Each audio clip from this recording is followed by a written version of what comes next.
Do you remember the BP oil spill? It happened on the Gulf Coast back in 2010. A massive oil rig exploded off the coast of Louisiana. The resulting spill was the leading story in the nation for the entire summer of 2010, as waves of crude oil crashed into coastal beaches. It was panic. Because there's never been a leak this size, stopping it has tested the limits of human technology. I got really scared. I know what everyone was thinking is like, how on earth are they going to stop this? I don't think it's going to ever end. But it did end. Government officials reported that the leak was plugged, that the beaches were cleaned and the coast was safe. They declared the Gulf open for business and promised severe consequences for those responsible.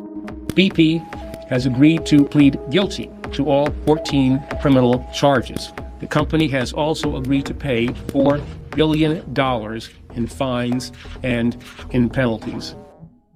And for most of America, that was the end of the BP oil spill. It wasn't pretty, but a worst-case scenario was mostly avoided. The Gulf eventually recovered.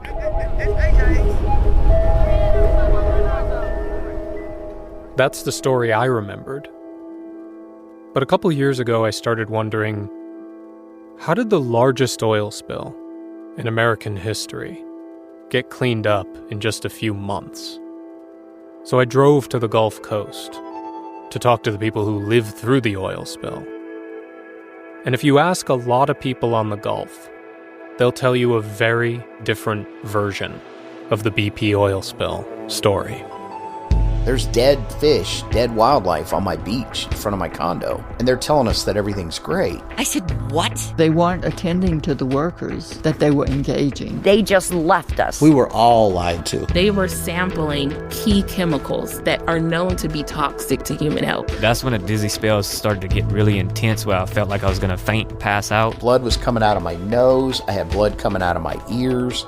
I was bleeding from everywhere. And it's still not right. It's definitely not over. It's still not right. They don't want to admit that people get fucked up from this. It's the most severe public health and safety threat that I've encountered in over 4 decades of working with whistleblowers. I'm Dan Leone.